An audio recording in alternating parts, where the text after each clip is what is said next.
ഈ സെഷന് സ്വാഗതം പറഞ്ഞ ഇർഷാദ്, SSFൻ്റെ ഭാരവാഹികളെ, പ്രിയപ്പെട്ടവരെ, ബദിയടുക്ക ടൗണിൽ നിന്ന് ഇങ്ങോട്ട് വരുമ്പോൾ SSFൻ്റെ ആളുകളെ കണ്ടപ്പോൾ വെള്ളത്തൊപ്പിയും വെള്ള കുപ്പായവും വെള്ള മുണ്ടും ഉടുത്ത് നിൽക്കുകയും ഇരിക്കുകയും ചെയ്യുന്ന ആളുകളെ കണ്ടപ്പോൾ എൻ്റെ മനസ്സിലേക്ക് വന്ന ആദ്യത്തെ ഇമേജറി എന്ന് പറയുന്നത് വെള്ളരിപ്രാവുകളിങ്ങനെ ഒരു വയലിൻ്റെ വരമ്പിൻ്റെ മുകളിൽ ഇരുന്ന് സമാധാനത്തിൻ്റെ ആകാശത്തിലേക്ക് ഇങ്ങനെ നോക്കി നിൽക്കുന്ന ഒരു കാഴ്ചയാണ്. അപ്പോൾ സർഗാത്മകതയുടെ, സമാധാനത്തിൻ്റെ, മതേതരത്വത്തിൻ്റെ ഒരു സംഗമമാണ് ഇവിടെ നടക്കുന്നത് എന്നാണ് ഞാൻ വിചാരിക്കുന്നത്. എൻ്റെ മരണവംശം എന്ന ആദ്യത്തെ നോവൽ വായിച്ചവർ ഉണ്ടാവില്ലായിരിക്കാം. എഴുത്തിൻ്റെ വഴികളിൽ എൻ്റെ രചനാശീലങ്ങളെ വേറൊരു തരത്തിൽ മാറ്റി എഴുതിയ നോവലായിട്ടാണ് ഞാൻ മരണവംശത്തെ കാണുന്നത്. മരണവംശവുമായി ബന്ധപ്പെട്ട ചില കാര്യങ്ങൾ പറഞ്ഞുകൊണ്ട് എഴുത്തിൻ്റെയും പുതിയ കാലത്തെ സർഗാത്മക, സാംസ്കാരിക ജീവിതത്തെക്കുറിച്ചും ചില കാര്യങ്ങൾ പറയാമെന്ന് വിചാരിക്കുന്നു. കാസർഗോഡ് എന്ന് പറയുന്നത് സപ്തഭാഷാ സംഗമ ഭൂമിയാണ്. ഏറ്റവും മനോഹരമായ മാജിക്കൽ റിയലിസമുള്ള ഒരു നാടാണ് കാസർഗോഡ്. എൻ്റെ വീട് കാഞ്ഞങ്ങാടാണ്. കാഞ്ഞങ്ങാട് മടിക്കൈ എന്ന സ്ഥലത്ത് നിന്നാണ് ഞാൻ വരുന്നത്. കാഞ്ഞങ്ങാട് ഉപയോഗിക്കുന്ന ഭാഷയല്ല കാസർഗോഡ് ഉപയോഗിക്കുന്ന കാസർഗോഡൻ മലയാളം. ഞങ്ങളുടെ നാട്ടിൽ പ്രചരിക്കുന്ന ഒരു കഥയുണ്ട്. എൻ്റെ നാട്ടിലെ ഒരു വയസ്സായ ഒരു ചെറുപ്പക്കാരൻ ദുബൈയിൽ നിന്ന് കോഴിക്കോട് എയർപോർട്ടിലേക്ക് വിമാനത്തിൽ വരികയാണ്. അപ്പോൾ ഇപ്പുറത്ത് വളരെ നല്ല വസ്ത്രം ധരിച്ച ഒരു ചെറുപ്പക്കാരൻ, കാഴ്ചയിൽ ഭയങ്കരമായി കുലീനത്വം തോന്നുന്ന ഒരു ചെറുപ്പക്കാരൻ ഇയാളോട് ചോദിക്കുകയാണ്, വേർ ആർ യു എന്ന് ചോദിക്കും. ചോദിച്ച സമയത്ത് അയാൾ പറയും, ഐ ആം ഫ്രം ഇന്ത്യ. അപ്പോൾ മറ്റാൾ ചോദിക്കും, ഇന്ത്യ മേ കഹാ ഹേ, കഹാം സേ, അങ്ങനെ എന്താണ് ഹിന്ദി. അപ്പോൾ പുള്ളി പറയും, കേരളത്തിൽ എവിടെയാ എന്ന് ചോദിക്കും. കേരളത്തിൽ എവിടെയാണെന്ന് ചോദിച്ചപ്പോൾ പുള്ളി പറയും, കാസർഗോഡ് ഏട്രാ നീ എന്നാണ് അവസാനത്തെ വാചകം ഉണ്ടാകുന്നത്. ഏട്രാ നീ കാസർഗോഡ്. അപ്പോൾ നമുക്ക് കാസർഗോഡുകാരെ കിട്ടിയാൽ നമ്മളുടെ സ്വത്വം, നമ്മളുടെ ഭാഷാശീലം, നമ്മളുടെ ജീവിത രീതി ഒക്കെ നമ്മൾ മുറുകെ പിടിക്കുന്ന ഒരു സന്തോഷകരമായ കാഴ്ച കാസർഗോഡ് മാത്രമല്ല, കാസർഗോഡിന് എവിടെ എത്തിയാലും ഞാൻ കാണാറുണ്ട്. കൊച്ചിയിലാണ് ഞാൻ ജീവിക്കുന്നത്. കൊച്ചിയിൽ ജ്യൂസ് കടകളിലും ബേക്കറി ഷോപ്പുകളിലും ഒരുപാട് കാസർഗോഡുകാരുണ്ട്. അപ്പോൾ ഞാൻ എന്തെങ്കിലും സാധനം വാങ്ങുമ്പോൾ അവരുടെ സ്ലാങ് കേൾക്കുമ്പോൾ എനിക്കറിയാം കാസർഗോഡാണ്. അപ്പോൾ എവിടെയാണെന്ന് ചോദിക്കുമ്പോൾ ഒന്നിക്കൽ ഈ പൊയിനാഴ്ച ആയിരിക്കും, അല്ലെങ്കിൽ ചട്ടഞ്ചാല്, ബന്തെടുക്ക, ബദിയെടുക്ക, പെരിയ, ബേക്കൽ, ഉദുമ. അപ്പോൾ ഞാൻ ഈ എല്ലാ ബേക്കറി, പ്രത്യേകിച്ച് ക്വാളിറ്റി ബേക്കറി എന്ന് പറയുന്ന ഒരു ബേക്കറി ഉണ്ട്. അപ്പോൾ അതിന് കൊച്ചിയിൽ ഒരുപാട് സ്ഥലങ്ങളിൽ കാസർഗോഡുകാർ പണിയെടുക്കുന്നുണ്ട്. അപ്പോൾ എല്ലായിടത്തും നമ്മൾക്ക് ഇതിനൊരു സുഖം എന്ന് പറയുന്നത് നമ്മൾ കാസർഗോഡ് വിട്ട് മറ്റ് പല ദേശങ്ങളിലും ജീവിക്കുന്ന സമയത്ത് നമ്മുടെ നാട്ടിലുള്ള ഒരാളെ കാണുമ്പോൾ, നമ്മുടെ നാട്ടിലുള്ള ഒരാളുടെ ഭാഷ കേൾക്കുമ്പോൾ നമുക്ക് ഭയങ്കരമായിട്ടുള്ള ഒരു സന്തോഷവും ഒരു സമാധാനവും തോന്നും. അയ്യോ, ഒരാളും കൂടെ ഇവിടെ ജീവിക്കുന്നുണ്ടല്ലോ. എനിക്കൊക്കെ നാട്ടിലേക്ക് ഇപ്പോൾ കൊച്ചിയിലോ കൊല്ലത്തും കോഴിക്കോടൊക്കെ ജീവിച്ച ഒരാളാണ് ഞാൻ. ജോലിയുടെ ഭാഗമായിട്ട് ജീവിച്ച ഒരാളാണ് ഞാൻ. പക്ഷേ എനിക്കൊക്കെ എപ്പോഴും എൻ്റെ നാടായ കാഞ്ഞങ്ങാടേക്ക് വരണമെന്ന് ഭയങ്കരമായിട്ടുള്ള ആഗ്രഹമുണ്ട്. പക്ഷേ ജീവിത പ്രാരാബ്ദം കൊണ്ട് ജോലിയെടുത്താലേ നമുക്ക് ജീവിക്കാൻ പറ്റൂ എന്നുള്ള അനുഭവ ബോധമുണ്ടുകൊണ്ട് നമുക്ക് വരാൻ പറ്റാത്ത സാഹചര്യമാണ്. പക്ഷേ നമ്മളൊരു കാസർഗോഡുകാരെ കാണുമ്പോൾ, കൊച്ചിയിലോ കൊല്ലത്തോ അല്ലെങ്കിൽ കോഴിക്കോടോ തിരുവനന്തപുരത്തോ വെച്ച് ഒരു കാസർഗോഡുകാരനെ കാണുമ്പോൾ ഭയങ്കരമായിട്ടുള്ള ഒരു സാഹോദര്യ ബന്ധം എനിക്ക് തോന്നാറുണ്ട്. അത് കാസർഗോഡിൻ്റെ മാത്രം പ്രത്യേകത ആയിരിക്കില്ല. എല്ലാവർക്കും അവരുടേതായിട്ടുള്ള നാട്ടുകാരെ കാണുമ്പോൾ തോന്നുന്ന സ്നേഹവും കൂടിയാണ്. പക്ഷേ കാസർഗോഡിനെ വ്യത്യസ്തമാക്കുന്ന പ്രധാനപ്പെട്ട ഒരു കാര്യം എന്ന് പറയുന്നത് 7 ഭാഷകൾ സംസാരിക്കുന്ന, ഏറ്റവും കൂടുതൽ നദികളുള്ള, ഏറ്റവും കൂടുതൽ ഭാഷാ വകഭേദങ്ങളുള്ള, ഏറ്റവും കൂടുതൽ ദൈവങ്ങളുള്ള, ഏറ്റവും കൂടുതൽ തെയ്യങ്ങളുള്ള, ഏറ്റവും കൂടുതൽ ആചാരങ്ങളും അനുഷ്ഠാനങ്ങളും പലതരത്തിലുള്ള കളികളുമുള്ള, ഭയങ്കര രസമുള്ള, ഇപ്പോൾ ഗബ്രിയേൽ ഗാർഷിയ മാർക്കേസ് എന്ന് പറയുന്ന ലോകത്തിലെ ഏറ്റവും പ്രശസ്തനായിട്ടുള്ള എഴുത്തുകാരൻ്റെ ഏകാന്തതയുടെ 100 വർഷങ്ങൾ എന്ന നോവലിൽ മക്കോണ്ട എന്ന ഗ്രാമത്തെ വളരെ മനോഹരമായിട്ട് പിന്നെ അവതരിപ്പിച്ചിട്ടുണ്ട് മാർക്കേസിൻ്റെ ആ നോവലിനെ പോലെ തന്നെയാണ് കാസർഗോഡ് എന്നെനിക്ക് തോന്നുന്നു. കാരണം ഭയങ്കര രസകരമായിട്ടുള്ള മനുഷ്യരുള്ള, കോഴിപ്പോരും മറ്റ് പലതരത്തിലുള്ള നമ്മളുടെ വിശ്വാസങ്ങൾക്കപ്പുറത്ത്, നമ്മൾ കണ്ണുകൊണ്ട് വിശ്വസിക്കുന്നതിനപ്പുറത്തുള്ള രസകരമായിട്ടുള്ള അനുഭവ ലോകമുള്ള ജീവിത രീതികളുള്ള ഒരു സ്ഥലമാണ് കാസർഗോഡ്. ആ കാസർഗോഡുകാരനായതുകൊണ്ട് മാത്രമാണ് മരണവംശം എന്ന നോവൽ എനിക്ക് എഴുതാൻ കഴിഞ്ഞത് എന്ന് ഞാൻ വിശ്വസിക്കുന്നു. ഒരുപക്ഷെ കാസർഗോഡ് ജനിച്ചില്ലായിരുന്നെങ്കിൽ ഒരു എഴുത്തുകാരൻ എന്ന നിലയിൽ ഞാനിപ്പോൾ ഇങ്ങനെ നിങ്ങളുടെ മുന്നിൽ നിന്ന് സംസാരിക്കുമായിരുന്നില്ല എന്ന് മറ്റാരെക്കാളും എനിക്ക് ഉറപ്പിച്ച് പറയാൻ കഴിയും. മരണവംശം എന്ന നോവലിൻ്റെ പിറകിലുണ്ടായിട്ടുള്ള, അതെങ്ങനെ എഴുതാൻ ഉണ്ടായിട്ടുള്ള ഒരു കാര്യം കൂടി പറഞ്ഞുകൊണ്ട് ഞാൻ ഇതിൽ നിന്ന് മറ്റ് ചില കാര്യങ്ങളിലേക്ക് പോകാം.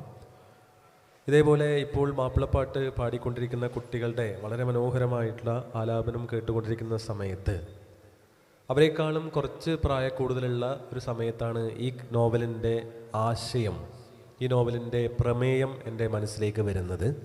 അന്ന് എനിക്ക് 15 വയസ്സാണ്. ഇതേപോലെ പാടാനോ പ്രസംഗിക്കാനോ അല്ലെങ്കിൽ മറ്റ് തരത്തിലുള്ള കഴിവുകൾ ഒന്നുമില്ല.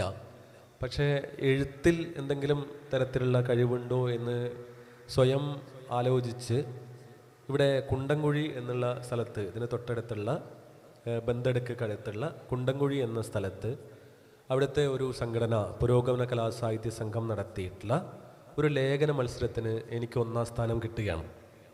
അപ്പം അന്ന് ഞാൻ ഇതുപോലെ നീളമുള്ള ഒരു മനുഷ്യനല്ല. അന്ന് എനിക്ക് 182 സെൻറ്റിമീറ്റർ ഉയരം മാത്രമേ ഉള്ളൂ. ഞാൻ ഭയങ്കരമായിട്ടുള്ള പേടിയുള്ള, രാത്രികളെ ഭയക്കുന്ന, രാത്രികളെ ഭയക്കുന്ന, പ്രേതങ്ങളെ ഭയക്കുന്ന ഒരു കുട്ടിയായിരുന്നു. അപ്പോൾ ഏട്ടനും ഞാനും കൂടിയിട്ട് ഈ കുണ്ടംകുഴി എന്ന സ്ഥലത്ത് ഈ ലേഖന മത്സരത്തിൻ്റെ മതേതരത്വവും ജനാധിപത്യവും എന്നായിരുന്നു ആ ലേഖന മത്സരത്തിന് കിട്ടിയ വിഷയം. അതിൻ്റെ സമ്മാനം വാങ്ങാൻ ഞാൻ കുണ്ടംകുഴിയിലെത്തുന്നു. കുണ്ടംകുഴിയിലെത്തി പരിപാടി തീരുമ്പോൾ വൈകുന്നു, രാത്രിയാവുന്നു. നിങ്ങൾക്കറിയാം, ഇവിടുന്ന് ബദിയടുക്കുള്ള ആളുകൾക്കൊക്കെ കുണ്ടംകുഴി എന്ന് പറയുന്ന സ്ഥലത്തെക്കുറിച്ച് അറിയാം. അപ്പോൾ അവിടെ നിന്ന് ഈ പരിപാടി കഴിഞ്ഞ് തിരിച്ചു പോകാൻ ബസ്സോ മറ്റ് വണ്ടികളോ ഒന്നും കിട്ടാതിരിക്കുന്ന സമയത്ത് എൻ്റെ സുഹൃത്തായിട്ടുള്ള സുരേഷ് എന്ന് പറയുന്ന കുണ്ടംകുഴിക്കാരൻ പറയുന്നു, നമുക്ക് ഇന്ന് അവിടെ താമസിക്കാം എന്ന് പറയുന്നു.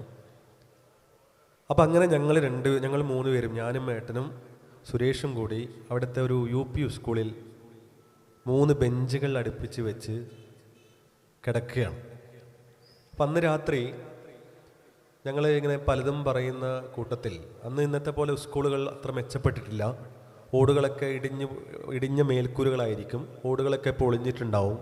അപ്പോൾ ഈ പൊളിഞ്ഞ ഓടുകൾക്കിടയിലൂടെ നിലാവിൻ്റെ ചന്ദ്രവട്ടം ഇങ്ങനെ നമ്മളുടെ മുഖത്ത് ഇങ്ങനെ തഴുകിക്കൊണ്ടിരിക്കുന്നുണ്ട്. ആ സ്കൂളിന് പിറകിൽ ഒരു വലിയ കുന്നാണ്. ആ കുന്നിൽ നിന്ന് മുളിപ്പുല്ലുകൾ ഇങ്ങനെ കാറ്റത്ത് തെയ്യത്തിൻ്റെ മുടി പോലെ ഇളകി ആടിക്കൊണ്ടിരിക്കുന്നുണ്ട്. അപ്പോൾ ആ സമയത്ത് ഇങ്ങനെ പറഞ്ഞിങ്ങനെ പലതും പറയുന്ന കൂട്ടത്തിലാണ് മരണവംശത്തിൽ സംഭവിച്ചിട്ടുള്ള ഒരു കഥ, ഒരു സംഭവം സുരേഷ് പറയുന്നത്. ആ സംഭവം എൻ്റെ 15ാം വയസ്സിൽ എൻ്റെ മനസ്സിലേക്ക് അങ്ങനെ കയറി വന്ന് ഇരിക്കുകയാണ്. ആ സംഭവമാണ് എൻ്റെ 40ാം വയസ്സിൽ ഞാൻ മരണവംശം എന്ന നോവലായിട്ട് എഴുതുന്നത്. 40 അല്ല, 37, 38 വയസ്സിൽ മരണവംശം എന്ന നോവലായിട്ട് ഞാൻ എഴുതുന്നത്.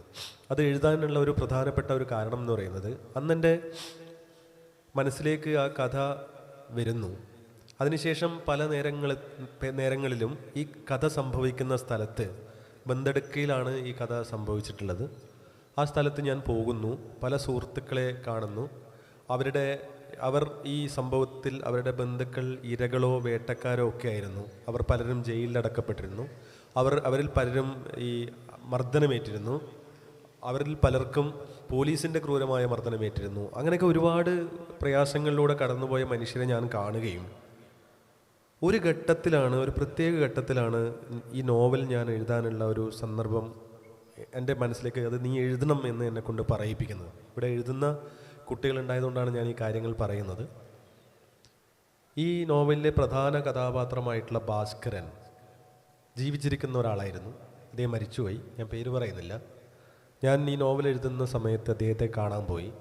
അദ്ദേഹം ആ നോവൽ 2 പേരെ വെടിവെച്ച് കൊന്ന ഒരു മനുഷ്യനാണ്. അപ്പോൾ ഞാൻ നോവൽ എഴുതുന്ന സമയത്ത് ഇദ്ദേഹത്തെ കാണാൻ പോവുകയും അദ്ദേഹത്തിൻ്റെ രാഷ്ട്രീയ ജീവിതവും സ്വകാര്യ ജീവിതവും ഒക്കെ എന്നോട് പറയുന്ന സമയത്ത് ഇദ്ദേഹത്തിൻ്റെ ഈ ചൂണ്ടുവിരലിങ്ങനെ പിടച്ചുകൊണ്ടിരിക്കുന്നുണ്ടായിരുന്നു. ഇങ്ങനെ ആ ചൂണ്ടുവിരലിനൊരു കഥയുണ്ടായിരുന്നു. ഇദ്ദേഹം രാഷ്ട്രീയ എതിരാളികളാൽ, ശത്രുക്കളാൽ വളരെ ഭീകരമാം വിധം മർദ്ദിക്കപ്പെട്ട് മരിച്ചു എന്ന് ഉറപ്പിക്കപ്പെട്ട സമയത്ത് മംഗലാപുരത്തെ ഒരു ഡോക്ടറോട് പറഞ്ഞ ഒരു വാചകമുണ്ട്: ഞാൻ മരിച്ചാലും ശരി എൻ്റെ ഈ വിരൽ ബാക്കി വെക്കണം, അല്ലെങ്കിൽ ഈ വിരൽ കൊണ്ട് എനിക്ക് കണക്ക് തീർക്കണം, അല്ലെങ്കിൽ എൻ്റെ കണ്ണടയൂല എന്ന വാചകം ഈ മനുഷ്യൻ, ഈ ജീവിച്ചിരിക്കുന്ന മനുഷ്യൻ ഡോക്ടറോട് പറഞ്ഞത് ഒരു കഥയായിട്ട് ആ നാട്ടിൽ പ്രചരിപ്പിക്കപ്പെട്ടിട്ടുണ്ട്.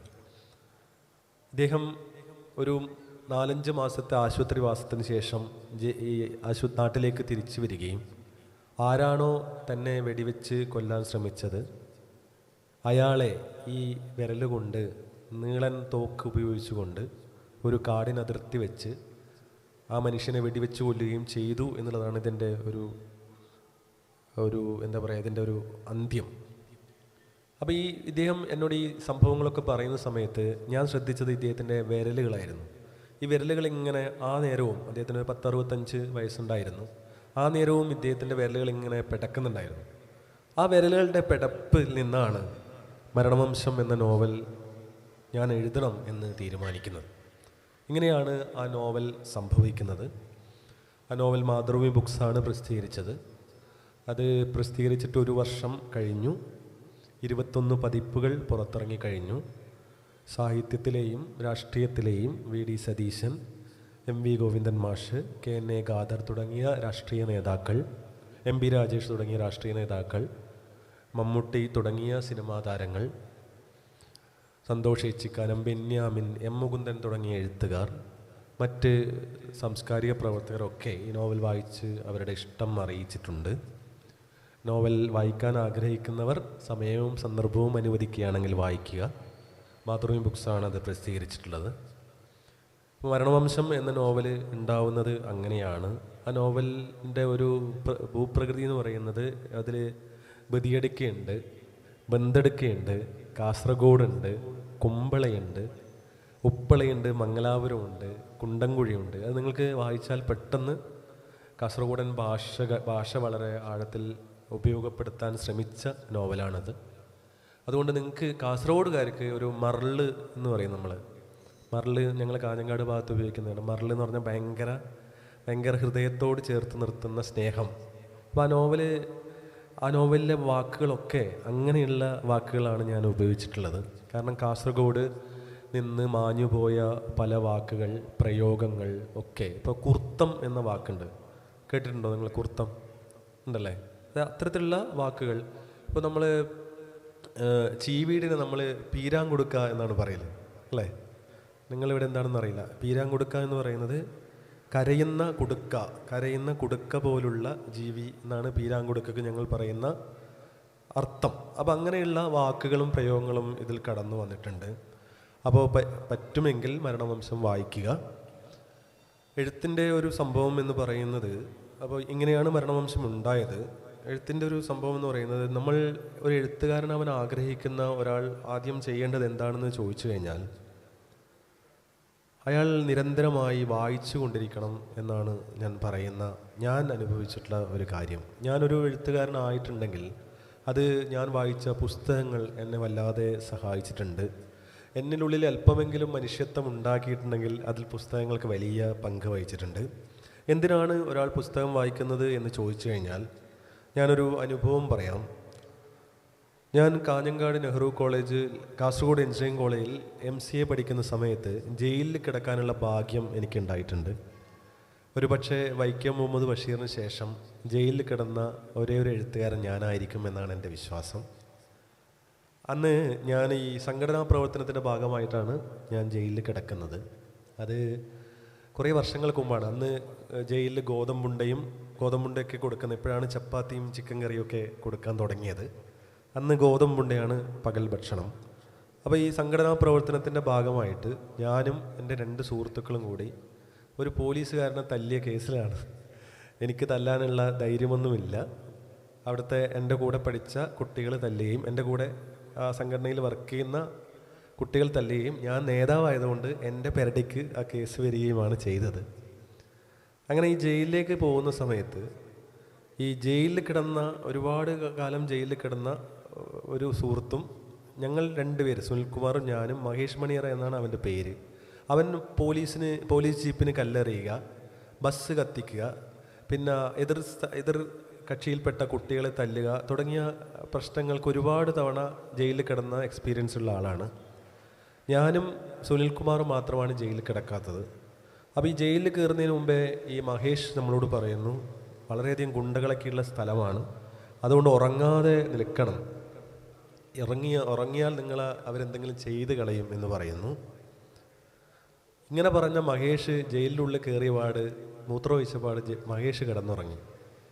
സുനിൽകുമാർ ആകട്ടെ, ഈ ആദ്യമായി ജയിലിൽ കയറിയ സുനിൽകുമാർ അതിൻ്റെ ഒരു പേടിയിലും സങ്കടത്തിലും കരച്ചിൽ, എനിക്കിപ്പം എൻ്റെ അമ്മയെ കാണണം, ഞാൻ അമ്മയോട് എന്ത് പറയും എന്നൊക്കെ പറഞ്ഞ് സുനിൽകുമാർ കരഞ്ഞുകൊണ്ടിരിക്കുന്നു. കരഞ്ഞ് അവൻ ഉറങ്ങിപ്പോയി. എനിക്കാണെങ്കിൽ പേടിച്ചിട്ട് ഉറക്കം വരുന്നില്ല.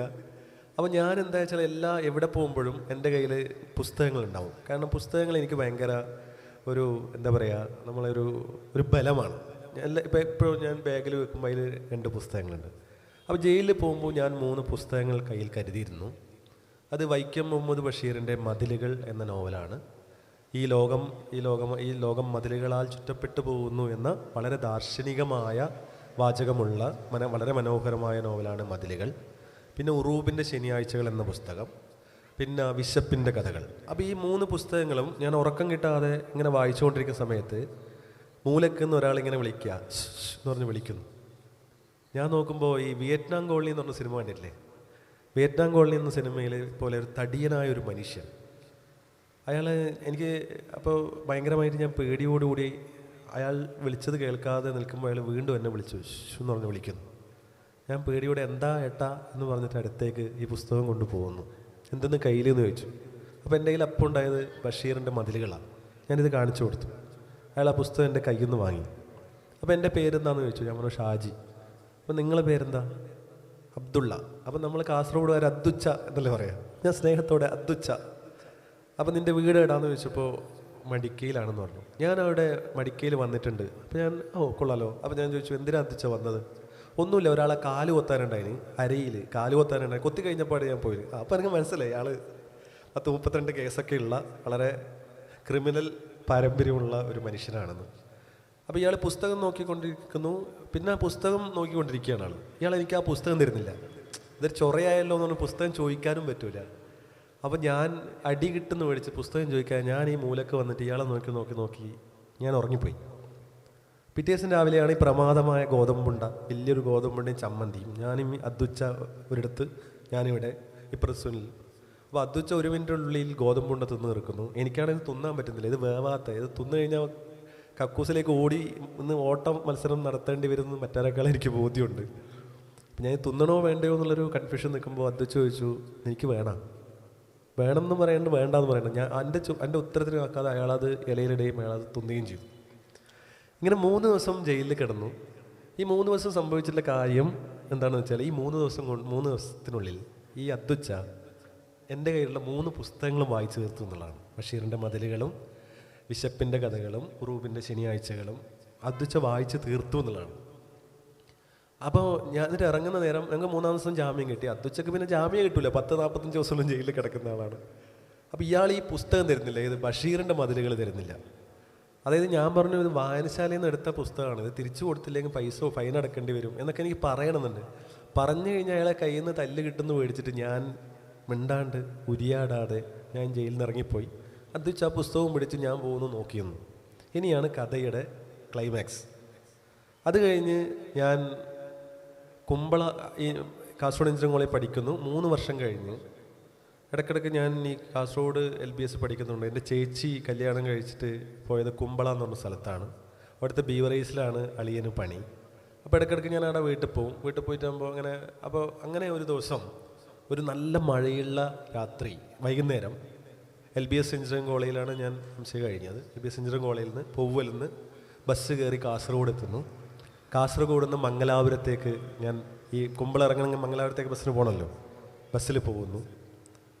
ബസ്സിൽ പോയിക്കൊടുക്കുക നല്ല മഴ, പാട്ട്, നല്ല കുളിര്. ഞാൻ ഉറങ്ങിപ്പോയി എണീച്ച് നോക്കുമ്പോൾ കുമ്പള കഴിഞ്ഞിട്ട് 2 സ്റ്റോപ്പ് അപ്പുറത്തിന് ഞാൻ ചാടി ഇറങ്ങി. അപ്പോൾ കോരിച്ചൊരിയുന്ന മഴ, ഇരുട്ട് കെട്ടി പെയ്യുന്നു.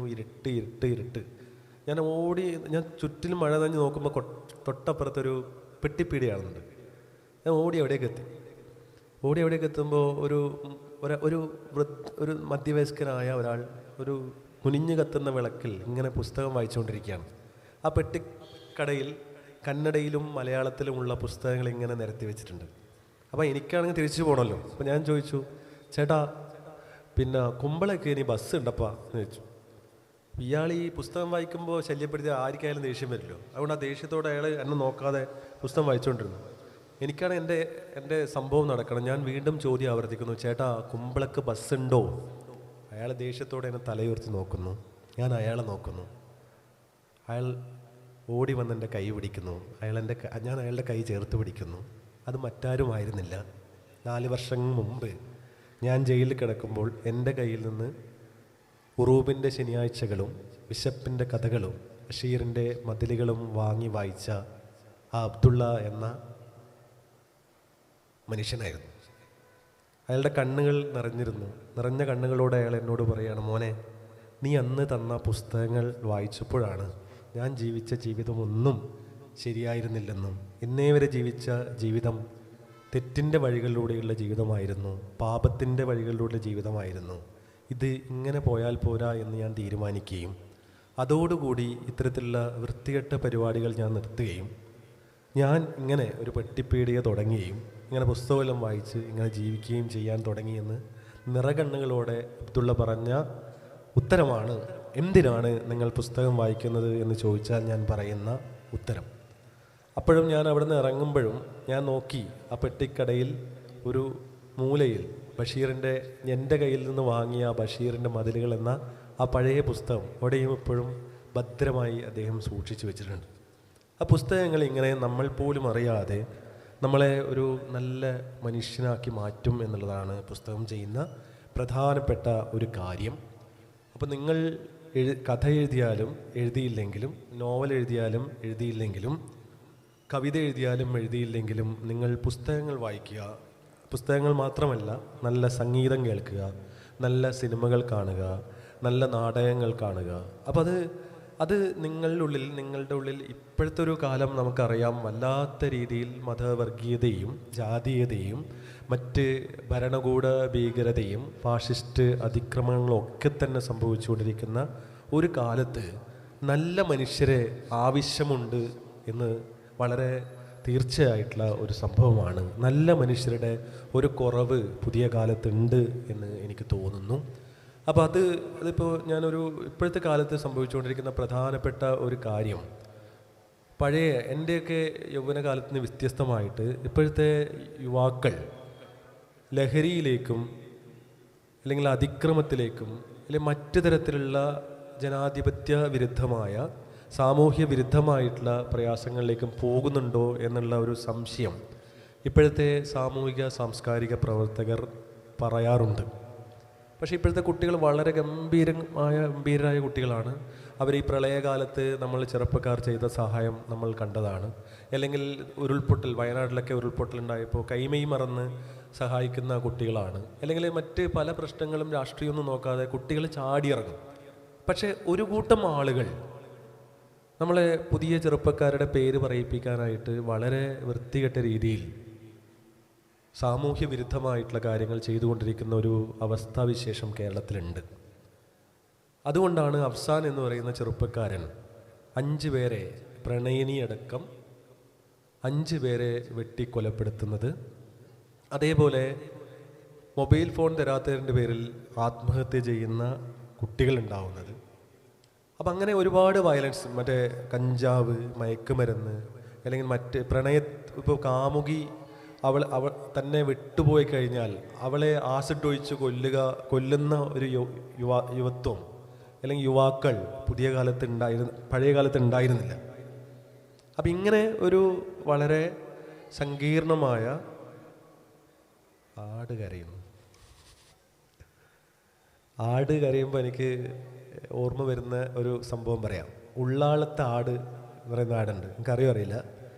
എൻ്റെയൊക്കെ കുട്ടിക്കാലത്ത് ഇതും കൂടെ ഇപ്പം ഓർമ്മയിൽ നിന്നുകൊണ്ട് പറയാം. എൻ്റെയൊക്കെ കുട്ടിക്കാലത്ത് നിന്ന് ഞങ്ങളെ നാട്ടിടവഴികളിലൂടെ ഒരു ആട് വരും. ആട് എന്ന് പറഞ്ഞാൽ ഈ ആട് എന്നൊന്നും അതിനെ പറയാൻ പറ്റില്ല, ഒരു വയസ്സനെ പോലെ ആയിരിക്കും അതിൻ്റെ മുഖം. നല്ലോണം താടിയെല്ലാം അതിൻ്റെ കഴുത്തിലൊരു സഞ്ചി ഉണ്ടാവും. അപ്പോൾ എൻ്റെ അമ്മ എനിക്ക് വിഷുവിന് പടക്കം പോലും മേടിക്കാൻ, ഒരു പൊട്ടാസ് മേടിക്കാൻ പോലും, പൊട്ടാസല്ല, എന്താണ്, പറങ്കി വെടി പോലും മേടിക്കാൻ, കമ്പിത്തിരി പോലും മേടിക്കാൻ പൈസ തരാത്ത അമ്മയാണ് എൻ്റെ അമ്മ. പക്ഷേ ഈ ആട് ഇങ്ങനെ ഈ സഞ്ചിയും തൂക്കിയിട്ട് നമ്മളെ ഇടവഴികളിലൂടെ വരുമ്പോൾ ഈ അമ്മ ഇതിൻ്റെ സഞ്ചിയിൽ പൈസ ഇടും. അപ്പോൾ ഞാൻ അമ്മയോട് നിങ്ങൾക്ക് ഇത് പ്രാന്താണോ ചോദിക്കും. അപ്പോൾ അമ്മ പറഞ്ഞ ഒരു വാചകമുണ്ട്, എടാ അത് ഉള്ളാളം പള്ളിയിലത്തെ ആടാന്ന്, അതിന് പൈസ ഇട്ട് കൊടുത്താൽ നമുക്ക് നല്ലത് വരും എന്ന് അമ്മ പറഞ്ഞൊരു ഓർമ്മയുണ്ട്. പിന്നീടാണ് എനിക്കത് മനസ്സിലായത്, ഈ ആടിനെ ഞങ്ങൾ വിളിക്കുന്ന പേര് മൂസാക്കുട്ടൻ എന്നാണ്. മൂസാക്കുട്ടൻ എന്നാണ് ആടിനെ വിളിക്കാറുണ്ടായിരുന്നത്. അപ്പം ഞങ്ങളുടെ നാടുകളിൽ കല്യാണം നടക്കാതിരുന്നാൽ, അല്ലെങ്കിൽ സ്വന്തം ഭർത്താവ് കള്ളു കുടിച്ചിട്ട് ജീവിതം കുട്ടിച്ചോറാക്കിയാൽ, അല്ലെങ്കിൽ പിന്നെ മകന് ജോലി കിട്ടാതെ ആയാൽ, ഉള്ളാളം പള്ളിയിലേക്ക് ആടിനെ നേരുന്ന ഒരു ശീലം ഞങ്ങളുടെ നാട്ടുകാർക്ക് ഉണ്ടായിരുന്നു. അത് ഞങ്ങൾ ജാതി മതഭേദമന്യേ ഉള്ളാളം പള്ളിയിലേക്ക് ആടിനെ നേരുകയും ഉള്ളാളം പള്ളിയിൽ നിന്ന് വരുന്ന ആടിൻ്റെ സഞ്ചിയിൽ പൈസ ഇടുകയും ചെയ്യുന്നൊരു ശീലം ഞങ്ങളുടെ കുട്ടിക്കാലത്ത് ഞങ്ങളുടെ നാട്ടുകാർക്ക് ഉണ്ടായിരുന്നു. പക്ഷേ 1992 ഡിസംബർ 6 എന്ന ഒരു ദിവസമുണ്ട്. ഇന്ത്യൻ മതേതരത്വത്തിന് ഏറ്റവും വൃത്തികെട്ട രീതിയിൽ പോറലേൽപ്പിച്ച ബാബറി മസ്ജിദ് എന്ന പള്ളി തകർക്കപ്പെട്ട ദിവസമാണ് അത്. അന്ന് ബാബറി മസ്ജിദ് തകർക്കപ്പെട്ടതിന് ശേഷം കാസർഗോഡും അല്ലെങ്കിൽ കേരളത്തിലും അല്ലെങ്കിൽ ഇന്ത്യയിലെ ആകമാനം മതം എന്ന് പറയുന്നത് ദയയുടെ മതം പോലെയായി മാറുകയും 1992 ഡിസംബർ 6 ശേഷം ബാബറി മസ്ജിദ് തകർക്കപ്പെട്ട ജനാധിപത്യ വിരുദ്ധമായ സാമൂഹ്യ വിരുദ്ധമായിട്ടുള്ള ഇന്ത്യൻ മതേതരത്വത്തിന് എക്കാലത്തും വലിയ മുറിവുണ്ടാക്കിയിട്ടുള്ള ബാബറി മസ്ജിദ് തകർക്കപ്പെട്ടതിന് ശേഷം എൻ്റെ നാട്ടിലേക്ക് ഉള്ളാളിൽ നിന്ന് ആടുകൾ വരാറില്ല. അത് ഞാൻ ഉള്ളാൾ എന്ന ഒരു കഥയായിട്ട് എഴുതുകയും അത് DC ബുക്സിൽ ഉള്ളാൾ എന്ന കഥാസാമാരമായിട്ട് ഇറങ്ങുകയും ചെയ്തു. അപ്പോൾ ഈ ആടിനെ കണ്ടപ്പോൾ ഞാൻ പറഞ്ഞതാണ്. അപ്പോൾ നേരത്തെ പറഞ്ഞ വെച്ചാൽ ഇങ്ങനെ ഈ യുവത്വം ഇങ്ങനെ ഈ ലഹരിയുടെ പിറകെ പോകുന്നതിലൊരു പ്രധാനപ്പെട്ട പങ്ക് വഹിക്കുന്നത് പല കാര്യങ്ങളുണ്ടാവും. അതിക്രമത്തിൻ്റെയും മറ്റ് പ്രയാസങ്ങളിലേക്കൊക്കെ കുട്ടികളും ചെറുപ്പക്കാരും പോകുന്നതിന് പിറകിൽ പല കാര്യങ്ങളൊക്കെ ഉണ്ടാവും. കുടുംബ ബന്ധങ്ങളിലെ പ്രയാസങ്ങൾ, അച്ഛനമ്മമാർ തമ്മിലുള്ള വഴക്കുകൾ, അല്ലെങ്കിൽ സാമൂഹിക ബന്ധങ്ങളിലുണ്ടാകുന്ന സംഘർഷഭരിതമായിട്ടുള്ള കാര്യങ്ങൾ. അതിനപ്പുറം തന്നെ ഏറ്റവും വലിയ പങ്ക് വഹിക്കുന്നത് കലകൾക്ക്, സിനിമകൾക്കും പുസ്തകങ്ങൾക്കും നാടകങ്ങൾക്കും അതൊരു വലിയ പങ്ക് വഹിക്കുന്നുണ്ടെന്ന് എനിക്ക് തോന്നുന്നു. ഇപ്പോൾ ഈ അടുത്ത് ഇറങ്ങിയ മാർക്കോ എന്ന് പറയുന്ന ഒരു സിനിമയുണ്ട്, നിങ്ങൾ കണ്ടിട്ടുണ്ടോ എന്ന് എനിക്കറിയില്ല. മാർക്കോ എന്ന് പറയുന്ന സിനിമ ഞാൻ പകുതിക്ക് വെച്ച് ഇറങ്ങിപ്പോയൊരു പടമാണ്. ഭയങ്കരമായ വയലൻസ് മാത്രമുള്ള, ഇങ്ങനെ ഗർഭിണിയൊക്കെ ഇങ്ങനെ കത്തി കൊണ്ട് കുത്തി താഴ്ത്തുന്ന തരത്തിലുള്ള വയലൻസ് ഉള്ള ഒരു പടമാണ് മാർക്കോ. കേരളത്തിൽ 100 കോടി കളക്ട് ചെയ്തു എന്നാണ് അതിൻ്റെ അണിയറ പ്രവർത്തകർ അവകാശപ്പെടുന്നത്. അത് ഏറ്റവും കൂടുതൽ കണ്ടത് നമ്മളുടെ യുവാക്കളും കുട്ടികളുമാണ്. അത് കാണുന്ന ഒരു കുട്ടിയിൽ ഉണ്ടാക്കുന്ന മാനസികമായിട്ടുള്ളൊരു മാറ്റം എന്തായിരിക്കും എന്ന് ചോദിച്ചു കഴിഞ്ഞാൽ, വെർദർ എഫക്റ്റ് എന്ന് പറയുന്ന ഒരു സംഭവമുണ്ട്. അത് സോറോസ് ഓഫ് വെർദർ എന്ന് 1709 എഴുതിയ ഖൊയ്ദെ എഴുതിയൊരു നോവലാണ് സോറോസ് ഓഫ് വെർദർ. ഈ വെർദർ എഫക്റ്റ് ഉണ്ടാവുന്നത് ഈ സോറോസ് ഓഫ് വെർദർ എന്ന നോവലിൽ നിന്നാണ്. ഇതിൽ വെർദർ എന്ന് പറയുന്ന ഒരു കഥാപാത്രമുണ്ട്. വെർദർ എന്ന കഥാപാത്രം ഒരു പെൺകുട്ടിയെ പ്രണയിക്കുന്നു. പ്രണയിച്ച ശേഷം പെൺകുട്ടി എന്തോ സവിശേഷ സാഹചര്യങ്ങളാൽ അയാൾക്ക് പെൺകുട്ടിയെ കല്യാണം കഴിക്കാൻ സാധിക്കാതെ വരുന്നു. അതിൽ നിരാശനായ വെർദർ ഒരു പ്രത്യേക കോട്ട് ധരിച്ച് സ്വന്തം കൈത്തോക്ക് നെറ്റിയിൽ നിറയൊഴിച്ച് ആത്മഹത്യ ചെയ്യുന്നതാണ് ആ നോവലിൻ്റെ പ്രമേയം. ആ നോവൽ യൂറോപ്പിൽ പുറത്തു വന്ന സമയത്ത് സംഭവിച്ചിട്ടുള്ള പ്രധാനപ്പെട്ട കാര്യം എന്ന് പറയുന്നത്, ആ നോവൽ ഇറങ്ങിയ പാട് ഒരുപാട് ആത്മഹത്യകൾ യൂറോപ്പിലുണ്ടായി. അതായത് ചില ആൾ വെർദറിനെ പോലെ കോട്ടിട്ടിട്ട് ആത്മഹത്യ ചെയ്യുന്നു, ചിലർ വെർദർ ഉപയോഗിച്ചിട്ടുള്ള കൈത്തോക്ക് ഉപയോഗിച്ച് ആത്മഹത്യ ചെയ്യുന്നു, ചില ആളുകൾ വെർദർ ആത്മഹത്യ ചെയ്ത സ്ഥലത്ത് പോയി ആത്മഹത്യ ചെയ്യുന്നു. അതോടുകൂടി യൂറോപ്പിൽ 3 വർഷത്തിനുള്ളിൽ ആ നോവൽ നിരോധിക്കപ്പെടുകയാണ് ഉണ്ടായത്. ഇതാണ് കലകൾ ചെയ്യുന്ന ഏറ്റവും പ്രധാനപ്പെട്ട കാര്യം. ഇപ്പോൾ പുതിയ പ്രധാനപ്പെട്ട അത് നമ്മളുടെ സമൂഹത്തെ വളരെ കൃത്യമായിട്ട് സ്വാധീനിക്കുന്നുണ്ട്. ഇപ്പോൾ ജപ്പാൻ അനിമകളും അല്ലെങ്കിൽ കൊറിയൻ ക്രൈം സീരീസുകളൊക്കെ കാണുന്ന, അല്ലെങ്കിൽ മറ്റ് വൃത്തികെട്ട വളരെ വയലൻസ് ഉള്ള ഒരു സംഭവങ്ങൾ കാണുന്ന ഒരു കുട്ടി, അല്ലെങ്കിൽ ഒരു യുവാവ് അത്തരത്തിലുള്ള സാമൂഹിക വിരുദ്ധമായിട്ടുള്ള കാര്യങ്ങൾ ചെയ്യാൻ മനസ്സുകൊണ്ട് ഉത്സുകനാകും എന്നാണ് വെർദർ എഫക്റ്റിലൂടെ എനിക്ക് മനസ്സിലായിട്ടുള്ളൊരു കാര്യം. ഈ അടുത്ത് കേരള പോലീസ് പറഞ്ഞിട്ടുണ്ട്, ഈ ഓറഞ്ച് നിറത്തിലുള്ള പൂച്ചകൾ കുട്ടികളെ കാണിക്കരുത്. ഈ ഇൻസ്റ്റാഗ്രാമിലൊക്കെ ഒരു ഓറഞ്ച് പൂച്ചയുടെ ഒരു AI ആനിമേഷനൊക്കെ കണ്ടിട്ടുണ്ടാവും. ഒരു ഓറഞ്ച് പൂച്ച പുറത്തിറങ്ങുന്നു, എന്നിട്ട് ഇങ്ങനെ വൈക്കേ പോകുന്ന ഒരു കോഴിയെ കൊല്ലുന്നു, അങ്ങനെ ഭയങ്കരമായിട്ട് വയലൻ്റ് കാണിക്കുകയും പൂച്ച സാർ എന്ന് പറയുന്ന ഒരു, നിങ്ങൾ ഇൻസ്റ്റ നോക്കുന്നവർ കണ്ടിട്ടുണ്ടാവും. പക്ഷെ അത് നമ്മൾ കണ്ടുകൊണ്ടേ ഇരിക്കുമ്പോൾ അത് ഭയങ്കരമായിട്ട് ക്രൈമിനെയാണ്. അതൊരു കുട്ടി കാണുമ്പോൾ ഇതൊന്നും തെറ്റല്ല, ഇങ്ങനെ നമ്മളൊരു പറ്റിക്കുന്നത് അല്ലെങ്കിൽ കൊല ചെയ്യുന്നത് അത് പൂച്ചയല്ലേ, പൂച്ചക്ക് ചെയ്യാമെങ്കിൽ എനിക്കെന്ത് കൊണ്ട് ചെയ്തുകൂടാ എന്നുള്ളൊരു തോന്നൽ ഒരു കുട്ടിക്ക് ഉണ്ടാവും. അതുകൊണ്ട് അതിനെ അധികം പ്രോത്സാഹിപ്പിക്കരുത് എന്ന് പറഞ്ഞിട്ട് കേരള പോലീസിൻ്റെ സോഷ്യൽ മീഡിയ പേജുകളിൽ ഇട്ടത് നിങ്ങൾ ശ്രദ്ധിച്ചിട്ടുണ്ടാവും. ഇതാണ് വെർദർ എഫക്റ്റ് എന്ന് പറയുന്നത്. നിങ്ങൾ എന്താണോ ചിന്തിക്കുന്നത്, നിങ്ങൾ എന്താണോ കാണുന്നത്, നിങ്ങൾ എന്താണോ വായിക്കുന്നത്, നിങ്ങൾ എന്താണോ കേൾക്കുന്നത്, അതായി നിങ്ങൾ മാറും എന്നുള്ളതാണ് ഏറ്റവും പ്രധാനപ്പെട്ട കാര്യം. ഇപ്പോൾ പാപ്പാജിനോ എഫക്റ്റ് എന്ന് പറയുന്ന ഒരു സാധനമുണ്ട്. അതൊരു വേറൊരു നോവലാണ്. ആ നോവലിലെ കഥാപാത്രമാണ് പാപ്പാജിനോവും ഇതേ വെർദറെ പോലെ ഈ പ്രണയ പരാജയത്തെ തുടർന്ന് ആത്മഹത്യ ചെയ്യാൻ പോകുന്ന ഒരു ചെറുപ്പക്കാരനാണ്. പക്ഷെ ഒരു ഘട്ടത്തിൽ ഈ പാപ്പാജിനോ വിചാരിക്കുന്നു, ജീവിതമാണ് വലുത്, പ്രണയ പരാജയമല്ല വലുത്, ജീവിതമാണ് വലുത് എന്ന് തിരിച്ചറിയുകയും ഈ പാപ്പാജിനോ ഈ നോവലിൻ്റെ അവസാനം ജീവിതത്തിലേക്ക് തിരിച്ചു വരികയാണ് ചെയ്തത്. ഈ നോവലിൻ്റെ അടിസ്ഥാനമാക്കിയിട്ടാണ് പാപ്പാജിനോ എഫക്റ്റ് എന്ന് പറയുന്ന ഒരു സംഭവം സാമൂഹിക ശാസ്ത്ര വിദഗ്ധർ കണ്ടെത്തിയിട്ടുള്ളത്. നിങ്ങൾ ഗൂഗിൾ സെർച്ച് ചെയ്താൽ നിങ്ങൾക്കത് മനസ്സിലാക്കാൻ പറ്റും. ഈ നോവൽ പുറത്തിറങ്ങിയതോടുകൂടി സംഭവിച്ചിട്ടുള്ള പ്രധാനപ്പെട്ട കാര്യം എന്ന് വെച്ചാൽ, ഇങ്ങനെ പലതരത്തിലുള്ള നിരാശകളിലൂടെ ജീവിച്ചുകൊണ്ടിരിക്കുന്ന മനുഷ്യർ, ഇപ്പോൾ സാമ്പത്തികമായ പ്രയാസങ്ങളിലൂടെ, അല്ലെങ്കിൽ ശാരീരികമായ പ്രയാസങ്ങളിലൂടെ, അല്ലെങ്കിൽ ബന്ധങ്ങളിലുള്ള പ്രതിസന്ധികളിലൂടെ കടന്നു പോകുന്ന മനുഷ്യർ ഈ നോവൽ വായിച്ച് ജീവിതത്തിലേക്ക് തിരിച്ചു വന്നു എന്നാണ് അക്കാലത്തെ സാമൂഹ്യ ശാസ്ത്ര വിദഗ്ധർ പറയുന്നത്.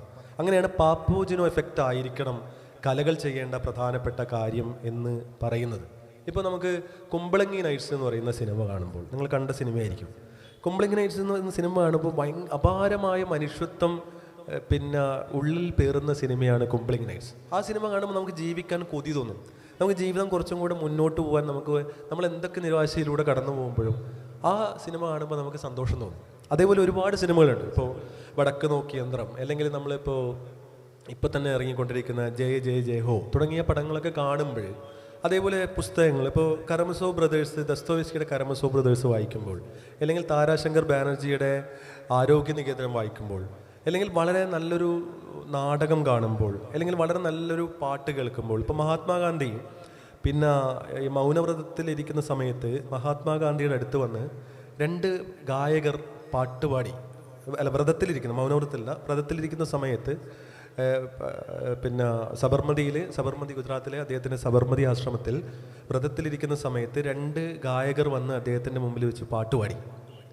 അപ്പോൾ 1 മണിക്കൂർ, അവർ ഭയങ്കര പ്രശസ്തരായ പാട്ടുകാരാണ്. 1 മണിക്കൂറോളം ഇവർ പാടിക്കൊണ്ടിരുന്നപ്പോൾ പാട്ട് കഴിഞ്ഞപ്പോൾ ഗാന്ധിജി എഴുന്നേറ്റ് പോയി. അപ്പോൾ ഈ പാട്ടുകാർക്ക് ഭയങ്കര സങ്കടമായി.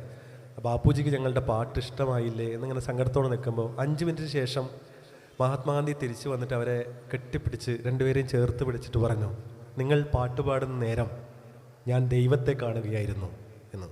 നിങ്ങൾ പാട്ടുപാടുന്ന നേരത്ത് ഞാൻ ദൈവത്തെ കാണുകയായിരുന്നു എന്ന് മഹാത്മാഗാന്ധി പറഞ്ഞു. അതായത് സംഗീതം എന്ന് പറയുന്നത്, നല്ല സംഗീതം അത് നിങ്ങൾക്ക് മുന്നിൽ ദൈവത്തെ പ്രത്യക്ഷപ്പെടുത്തും എന്നതാണ്. അതുകൊണ്ടാണ് താൻസൻ പാടുമ്പോൾ മഴ പെയ്യുന്നത്. മഴ, ഒരു സംഗീതത്തിൽ നിന്ന് മഴയുണ്ടാകുന്നു എന്ന് പറയുന്നത് ദൈവത്തിൻ്റെ കൽപ്പനയാണ്.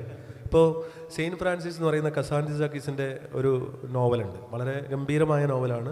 ക്രിസ്തുവിൻ്റെ ലാസ്റ്റ് ടെംപ്റ്റേഷൻ ഓഫ് ക്രൈസ്റ്റ് തുടങ്ങിയ, സോർബാ ദ ഗ്രീക്ക് തുടങ്ങിയ നോവലുകൾ എഴുതിയിട്ടുള്ള കസാൻഡിസാക്കീസിൻ്റെ നോവലാണ് സെയിൻറ്റ് ഫ്രാൻസിസ്. അതിലൊരു കഥയുണ്ട്. അതിലെ കഥാനായകൻ ഈ പള്ളിയിൽ ഇരുന്നിങ്ങനെ പ്രാർത്ഥിച്ചുകൊണ്ടിരിക്കുമ്പോൾ ഒരു കോമാളി വന്നിട്ട് ഈ കഥാനായകൻ്റെ അടുത്ത് വന്നിട്ട് പറയും, നിങ്ങൾ ഭാഗ്യവാനാണ്, നിങ്ങൾ ദൈവത്തിൻ്റെ അടുത്ത ആളാണല്ലോ, നിങ്ങളുടെ പ്രാർത്ഥന ദൈവം എത്ര പെട്ടെന്ന് കേൾക്കും, ഞാനൊക്കെ എത്ര കാലമായി പ്രാർത്ഥിക്കുന്നു, എന്നെ ഇതുവരെ ദൈവം കേട്ടില്ലല്ലോ എന്ന് സങ്കടത്തോടെ ഈ കോമാളി പറയുമ്പോൾ ഈ സെയിൻറ്റ് ഫ്രാൻസിസിലെ ആ കഥാപാത്രം പറയും, നീ ഒരു കാര്യം ചെയ്യും, നീ ഇപ്പോൾ ദൈവത്തിൻ്റെ മുമ്പിൽ വെച്ച് നിൻ്റെ കോമാളിത്തരങ്ങൾ കാണിക്കുന്നു പറയും.